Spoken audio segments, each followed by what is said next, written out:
Bueno, pues quería que nos contaras, Carlos, un poco los principales problemas que tenéis aquí a la hora un poco de poner en marcha proyectos pesqueros.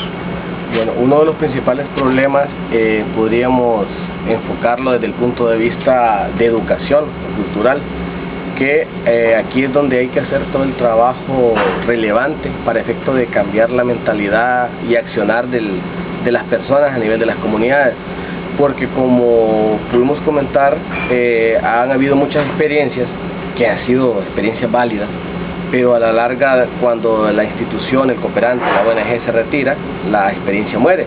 ¿Por qué? Por efecto de que el actor principal, que es el beneficiario, no se apropia de la iniciativa, no se apropia de la información que le dan.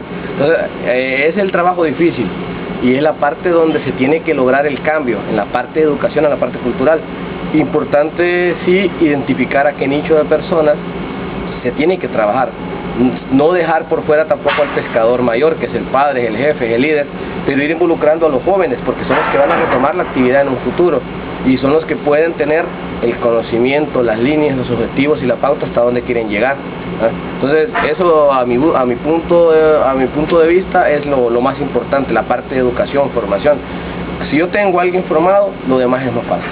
Lo complemento, lo inserto, pero todo el trabajo, tanto técnico, logístico, se me facilita porque la gente está ya clara qué quiere de él, qué quiere de su comunidad y qué quiere tener en el corto, mediano y largo plazo como resultado de su actividad pesquera y como complemento a la actividad de pesca artesanal.